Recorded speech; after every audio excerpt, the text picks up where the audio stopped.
smiling. I know I'm on camera already. Oh, look at that wind. Some weather around here. Hi, this is In the Pursuit of Joy. Happy evening. So I was just thinking, I don't know why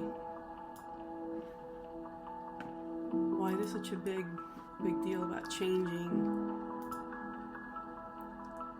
outcomes. Just reworking something that's old.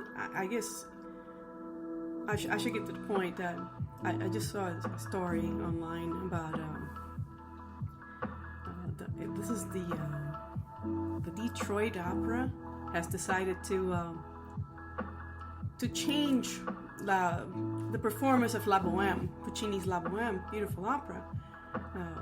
I come from a musical background. I happen to be a soprano when I'm not doing this, and it's just shocking. And I don't even want to know what the ending's going to be, because they want to change it up so it's a positive ending. I find it strange. So, and I realized that La Boheme was set in the 1890s.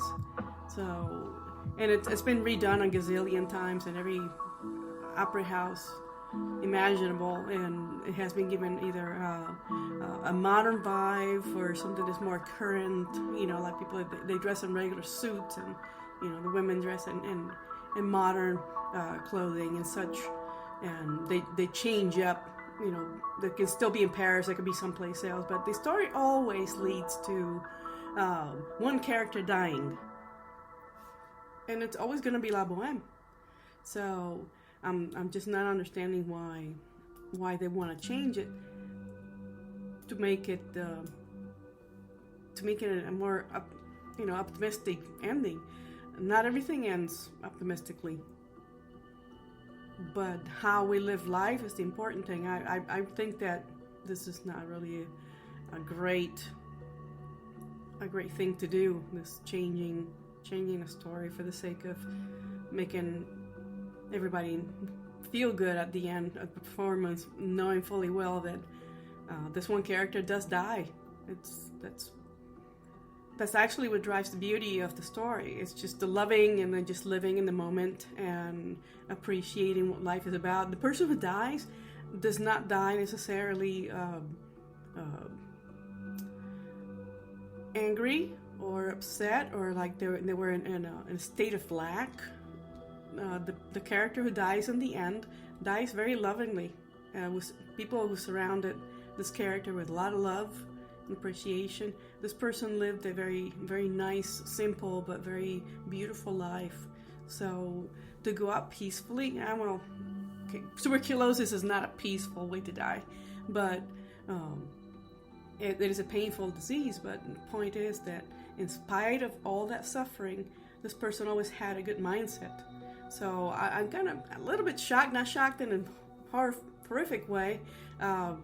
Now I'm a little curious. Originally I was like, no, I'm not going to look at the story. I don't want him to change up La Boheme to make it a happy ending. You can make any ending you want to any story, including our own story, right? You have the power to do that. But this goes a little bit beyond the ridiculous, mainly because we all expect that character to die in the end. It's one of the most gorgeous operas ever composed, in my opinion. Puccini's one of my favorite composers, so I'm biased. But they want to make it, somebody who lived a simple life. They were happy with it, and they just loved the little things. You would have to read the script to know what each aria tells you, and they just live in the moment. They're young, and everybody's beautiful, and they're just full of life, and just like that. And there's a slight struggle, and then there's some more struggle, and there's pain, and then there's the realization that no matter how we go out, how we lived our life was the most important factor of the story. So, and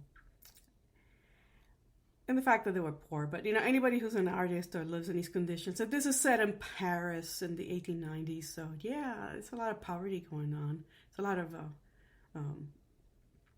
of wealth, and there's also a lot of sense of lack in this story. So you have the two opposites. You could be a person living in a state of lack, where you have a little bit. You have more than others, and you don't realize that having even a little bit is having more than someone who has nothing. And even when you have nothing, there's something that you can probably dig deep and figure out. I have something. May not be great. I should be thankful for it. I guess that's the way of looking at it. So no one can keep you from dying. Not even somebody who's terribly in love with you, but. I had to be curious. I'm indulging. Like, I didn't want to really look at it, but yeah, it's okay. Death, loneliness, and despair. Yeah, those are factors involved. These are the themes that you're going to see in this opera. I don't know. Maybe I will see you one of these days, and I come to like it. Now, I would not prefer, because you expect that to build that story. It's great storytelling. I love opera. Some people don't, but you gotta be there, I guess. Maybe they'll broadcast it and I'll be able to see it, and I don't have to go to Detroit. Nothing against Detroit, but that's not on my bucket list this year. But you never know. So they change it up. So it's gonna be better in the end. I'm not gonna read the whole thing to you, because there's no point. I like it the way it is, but yeah, I think I'm gonna be open-minded about it. I might as well. I hope you're doing well. I'm looking at the news. I have cable for the first time in a long time. Actually, I never really paid for cable. Where I lived, there was cable, and it was available, and therefore I benefited from having cable. I don't even own a TV. I guess I could buy one of these days. I have cable to run my Wi-Fi, so I do a lot of stuff online, very important stuff. I do my work, I write, and I do this now to add to my repertoire of activities that keep my mind fresh. So yeah, I need that faster, internet. I need that bandwidth, always high. Not a gamer, but I'm online quite a bit. So I'm always grateful for having faster internet. But cable, yeah, I don't watch the news. When I worked, I was involved in professions where we had to watch. We didn't have to watch TV. I rephrased that. We have television live broadcast over the two main news outlets. I don't have to name them. You know what they are. Some will trigger you into being angry. The other one's going to be, I like it much better than the other one. I can tell you pretty much. They have the same. They may have a slant politically on one side and to the other spectrum politically, but they'll pretty much. Something happened one time recently that showed me that these guys are all working in unison, even if they espouse this different ideologies, if you can put it that way. But this is not a podcast about politics. It's not about television, because I don't have television. If I watch any news, I'm just gonna go online and find some set relatively reputable news sources, and I'm scouring the internet. I was thinking about Bruce Willis, and I really, really love Bruce Willis, and not sure about how, because this isn't about motivation like the last bonus track that I uploaded. He's being diagnosed with aphasia, so I understand he's going to have some cognitive challenges with regard to memorizing and being able to engage speech and in hearing. That's very important for an actor. I totally get it. I'm sure I would be upset. But the fact that he's stepping back to reassess and be treated and just tackle it on, that takes a lot of courage, because maybe it seems like it's been a struggle for a while, where he's been degrading. His abilities are degrading. I'm just thankful they're not saying that's dementia, and I can talk about dementia later on. I have someone I lost who had dementia, um, and was a particularly brilliant person. But I'm just heartwarmed by the fact that he's fighting it, whatever it is. He's got to focus on his own happiness. We got all of his movies to enjoy.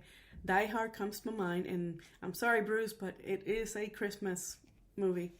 And but all joking aside, I'm almost 50-50 on this one. Does he really have to quit acting because he could slow down where he could continue exercising the mental muscle? Now I'm just thinking, I'm not in his body, so I don't know. For me, I would probably want to be in the game for as long as I could to keep putting oil in each cog to make sure they're still moving. I hope he returns to acting. So I feel a lot for him, because it's a lot of people find motivation in the things that one would think that would stop them from realizing their dreams, or actually he's living his dream. Obviously, this is what he's done all his adult life. This is what he wanted to do. So to have to step away from it, you have to find a whole lot more strength from within to be able to transition away from it, where you have to protect yourself and preserve what you have internally. So it's peace of mind, and him looking after his own health. He has pretty family to look after him as well, which is always good to have a strong support system. This would hardly be easy to do when we're alone. But at any rate, I wish him the best. I do really hope that he comes back in some capacity. I know this is something he loves. It's usually when we lose our purpose is when things start to degrade. So in his case, they say aphasia, something that could actually, I have not really studied it that well from all the, not mental disorders, but, neurological disorders that are out there in the books. There's so many. Could be from an head injury. I've been hit in the head a couple of times. It had to affect how I, my thinking went when I was young.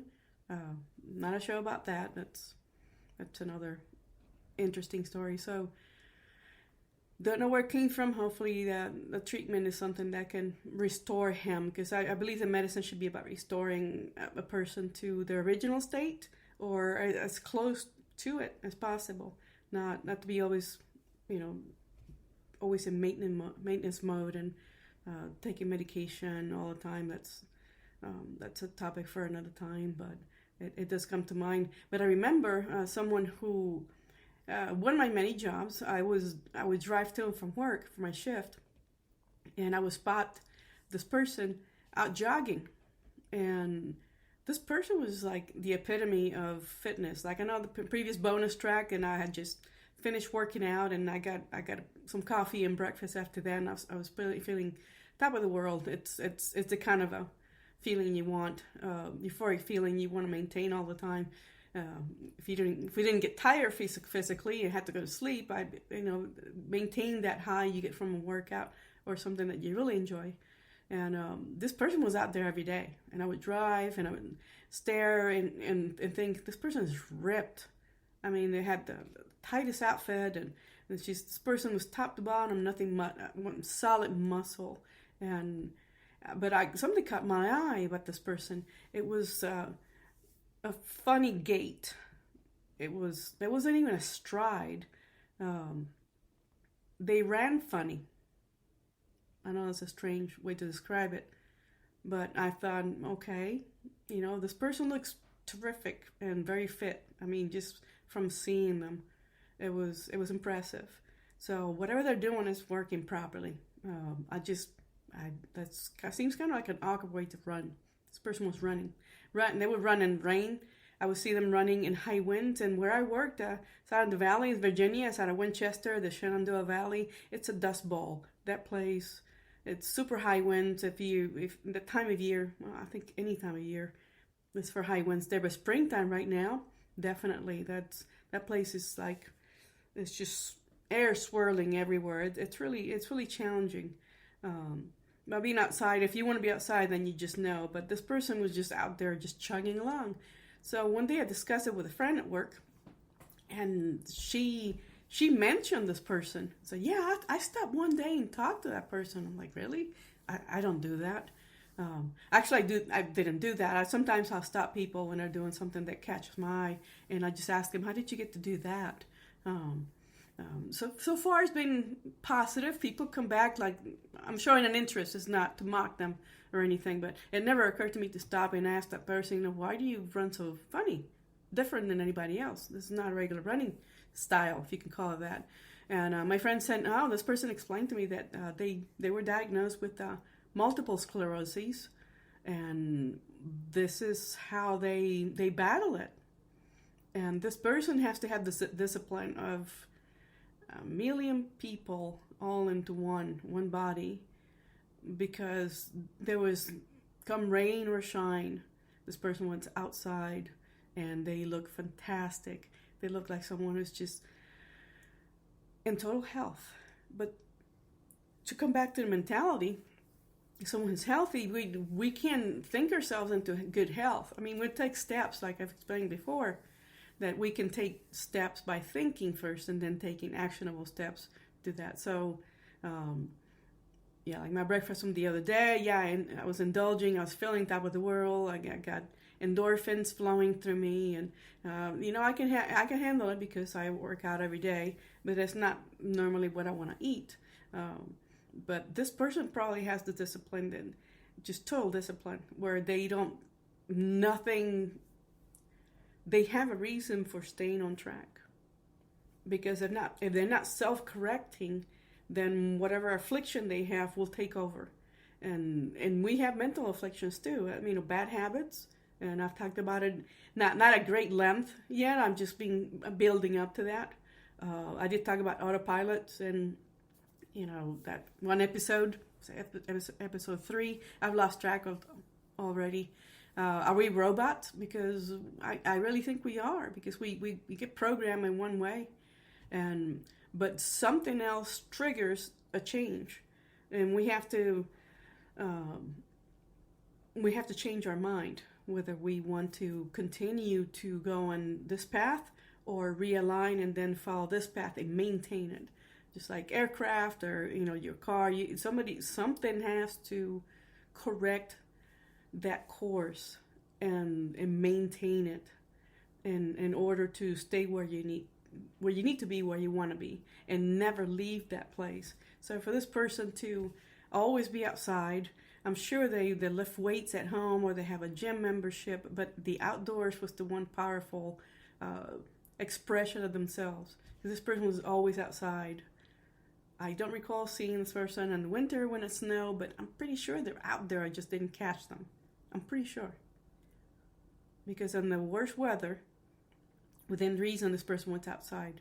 That means you shift gears into something else. Okay, I'll exercise indoors. I've done that. I swim, so when it's snowing outside and it's just really, really cold, the pool is heated. And if I get there at a good time, I'm going to get that lane I like, and I'm going to get a great swim. It's going to be warm, and I can go to the sauna, and I can warm up some more, and then shower, and then I can bundle up and go back out into the cold, and I feel great. So it's a matter of discipline, and that's admirable for a lot of people who are afflicted with a disease or just an unexpected medical condition. It could be an injury, and then they have to shift gears and have to teach themselves to expect more while they are in recovery. And I suffered some injuries myself, and I watch people in the gym, how they hobble from one machine to the other, but they're in the game. I found a time when I had no discipline and I had an injury, and I allowed myself to get bogged down by it. It was almost a year before I actually, it was 6 months with a boot in my foot, and it was pretty severe. It was pretty painful.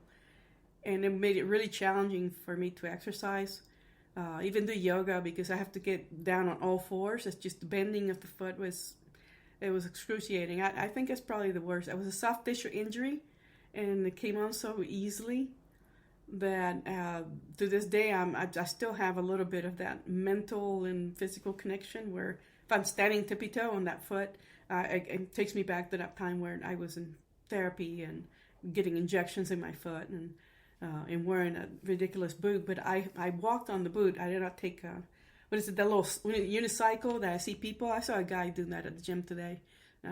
That's so bad for your hip. It's not even funny. But people fake it. They just want to just do like Fred Flintstone with one leg. And I kind of thought about it, but therapists, they're like, no, that's going to mess you up. I don't even know why these things exist.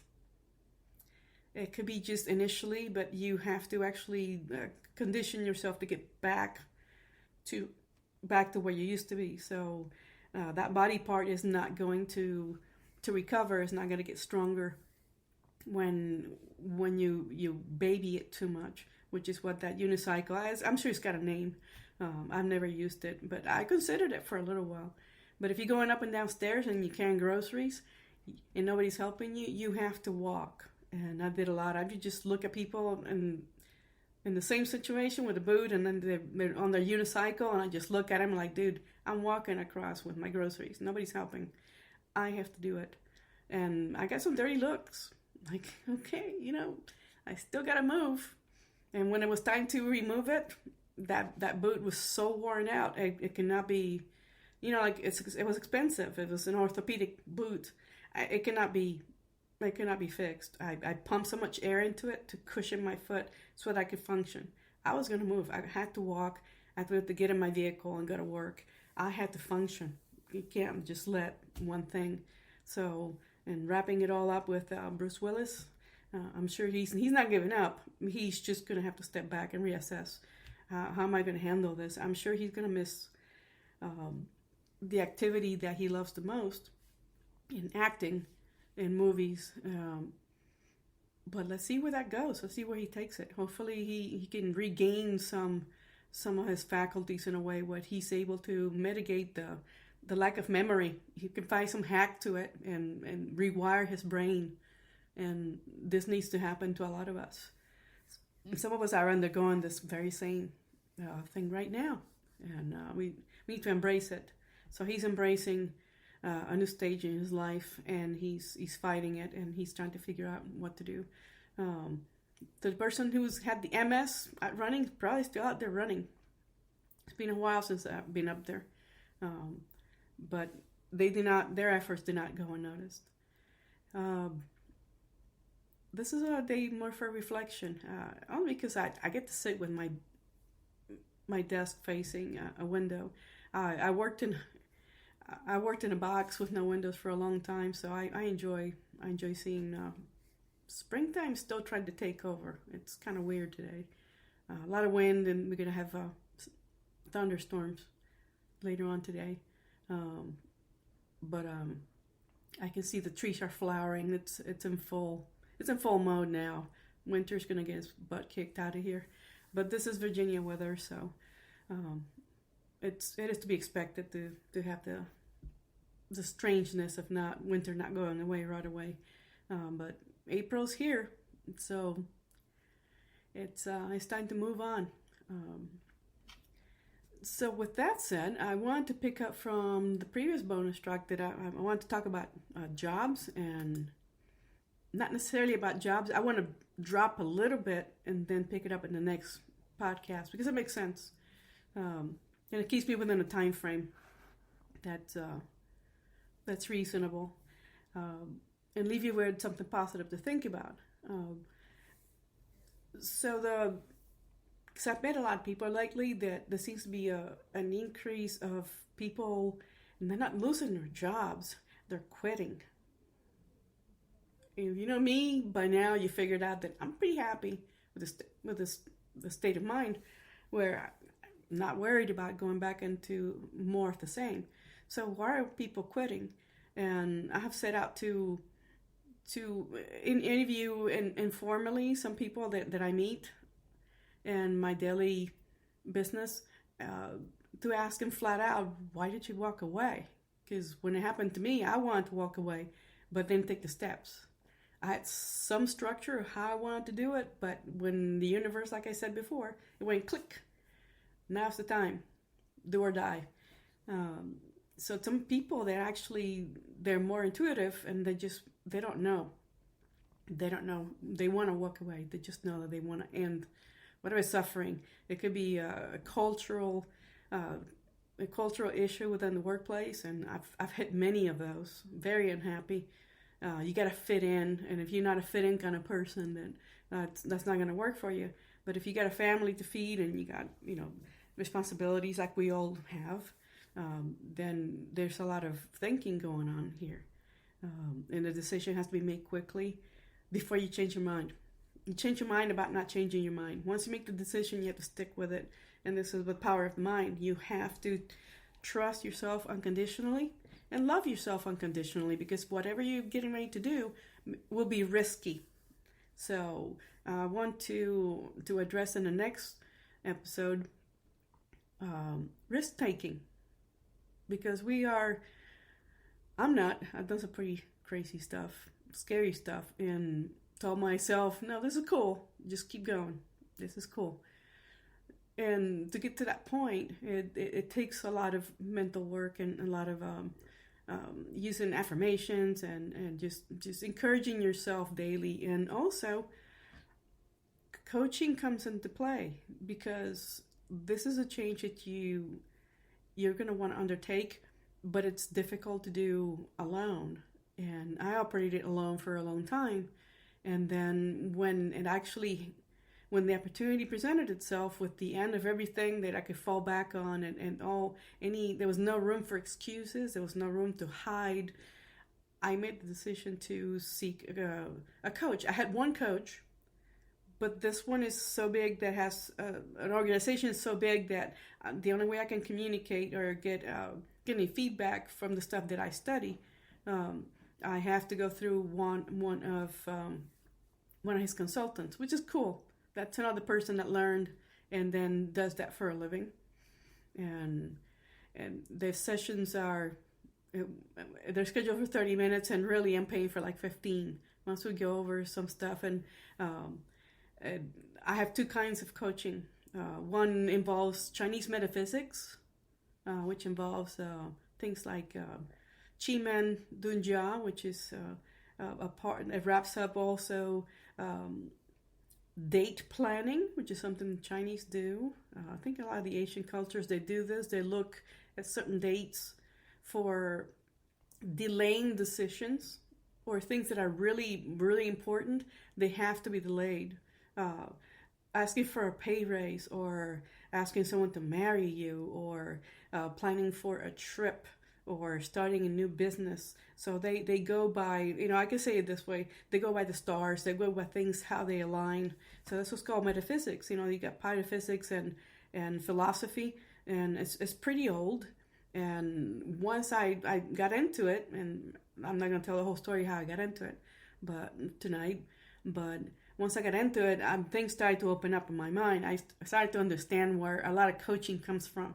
And a lot of the materials, it has a name. I wanted a methodology, and I wanted a name to what kind of forces are we summoning here when we do coaching. We mentor someone to achieve their goals. And goal setting is something that we do automatically, and we achieve something, and then we don't give ourselves credit because we don't understand that we're practicing part-time autopilot with certain things. Some things the brain really hangs on to. A lot of it is bad habits, because it's learned, so it's familiar, so it breeds complacency in the person and in the mindset. It's comfortable. So that's where the comfort zone comes from. We want to stay in that little space, and we don't want to come out of it because it works. It works, but we don't like how the results come out in real life. So I learned about Chinese metaphysics, and I really got into it. And I got to a point where I don't even follow some of the teachings in the way they teach. They tell you, I like the way they do it and I want to teach the same way when I coach. I don't want to hold you by the hand. Anyone that I coach now, I don't want to hold you forever.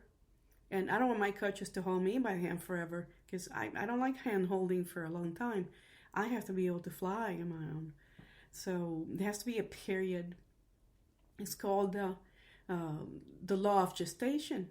So that you have to allow something that you start to develop, and there's something that patience comes into play, and also discipline. So you got two factors there, and I'm shifting into metaphysics, but it's done the Western style. They use a lot of the Greek philosophers, and they use some modern day. I would say modern day within the 18th and 19th century, towards the 20th century philosophers, I would say, where they were already talking about how our minds create our physical reality, and I put the two together.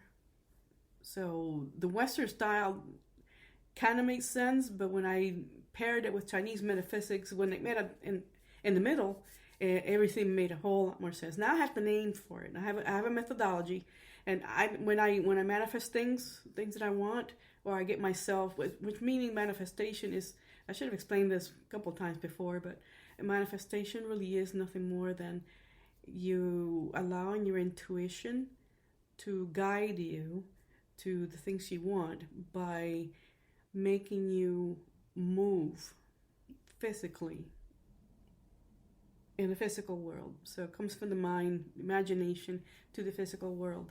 So that's what manifestation is. If you want to call it magic, it is magic, because we don't allow, when we hit a certain age, we don't allow ourselves to think. Well, we don't engage in thinking, first of all. It's hard to make people think. I've been paid to think 2 jobs where actually I was getting paychecks to think. And it's very difficult. It's enjoyable once you get the hang of it. But you're always thinking. You're always in here. But at work, I was manifesting some really great results. Personal life, no. I wasn't even applying any of that to my personal life. I could have taken that advantage. I was not quite aware of the power of our thoughts. I mean, I knew, but I wasn't really engaging that part of my intellect to make that an actionable step.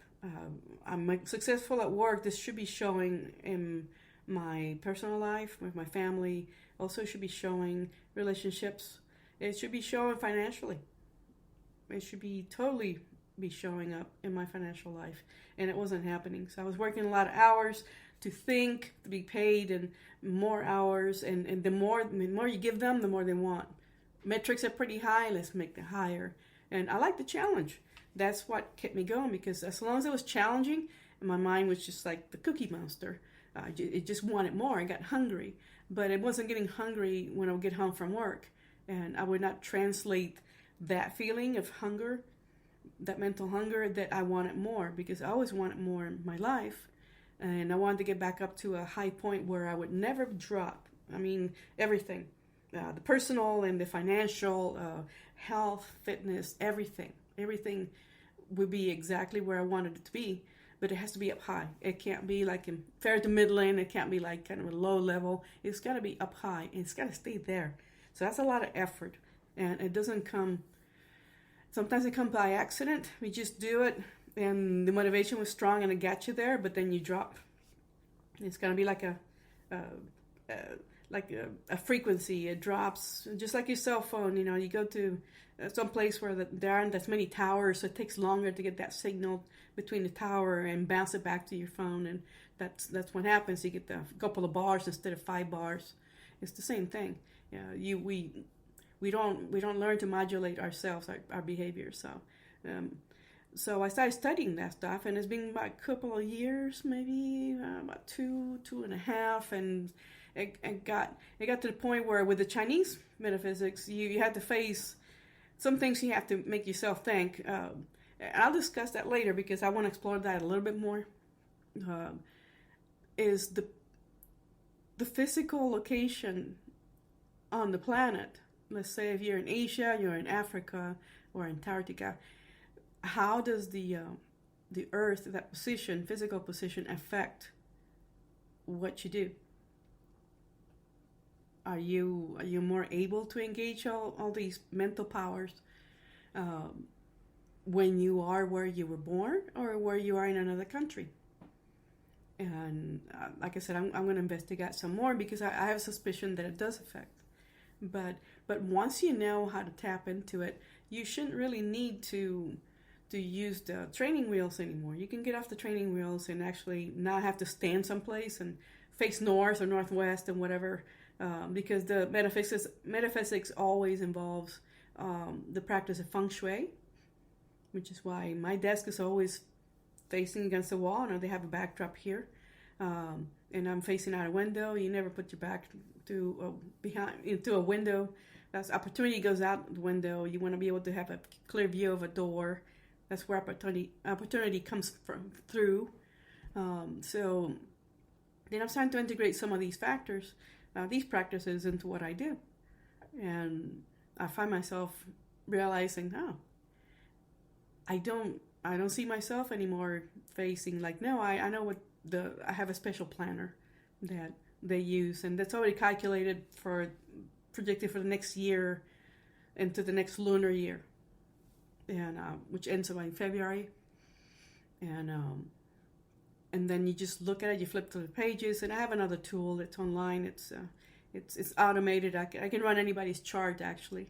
I just need a name and a date of birth and a time of birth, and run it and give you a reading of some factors about what's going on by decades. That's how they integrate these readings. So it's called the Bazi, and Bazi is like the equivalent to the Western horoscope, but it's a Chinese horoscope. So I follow two different kinds of, two different systems. And once I started to mix one with the other, I found myself no longer just not talking to myself about the things that I want to accomplish in the same way as I did in the beginning, where they explain to you flat out, plain and simple, what self-development is all about is talking to yourself, not just talking to yourself, but actually showing your brain that the things you want to do, this is how we need to do it, versus this is how I've been doing things for all my life. Well, we need to get over ourselves. We need to stop being ourselves so much, like Dr. Joe Dispenza says in a lot of his instructions and his books. Just get over yourself.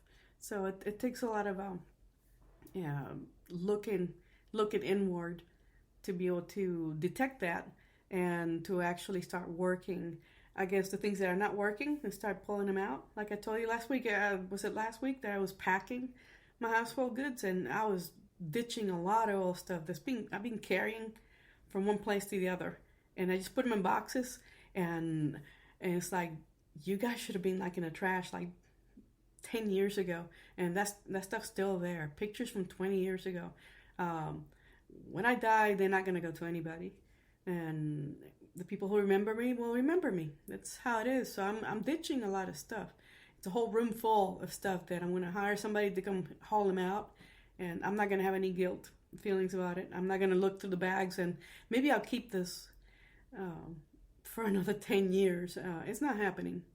So I'm pretty sure there's some other stuff as I keep digging that's just going to go right into that pile. And it feels great. It's lighter. The air is lighter and the mind is lighter. And I'm just going to walk away when I pack and move on to my next great adventure that I'm not going to talk about here. Something big coming on the horizon, and I'm psyching myself up, so I'm packing everything and ready to go. And I don't want the old stuff to follow me because it's no longer serving, and it's already been lived. No need to relive it. So I think I've already got a little bit over my time. I will address this again. I wanted to talk about jobs, but I'm going to leave you with one thing to consider, so I don't keep extending tonight. How you can make more or be happier or not suffer being wanted at your job depends on some factors, and they're pretty universal. How well do you do your job, how hard it is to replace you, and then you can devise from that how much you're worth money wise. So if they can replace you easily and you having issues where you are, then perhaps moving is the best way. And I come back the next time and just start up right off the bat about what the numbers are for people quitting their jobs versus the ones that are just out there still looking, and they never find anything because whatever they're looking for is not out there. It's probably here. They just need to be pointed in the right direction so they can find out that what they're looking for exists only from within, and they need to allow themselves to be free to explore it. So I want to leave you with that thought. I want to thank you for joining in the Pursuit of Joy podcast. I'm also on YouTube, Instagram. Every now and then I'll post something funny, a picture of food or whatever. Just enjoying life. This is definitely baby steps into achieving a sense of joy. And if you're not feeling it, you're feeling like you're just struggling with your life, you're not alone. There's so many people that are going through the same thing but at different stages, and you can easily step out of that persona and into someone who's just radiant inside and out.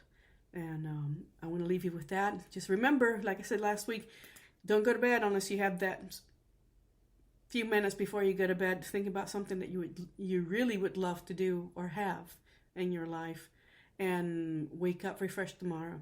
Because again, I do this at night. In the mornings, I want silence so that I can remember the good stuff that I did the previous day. And with that, I'll leave you, and I'll look forward to chatting you up next week. Good night.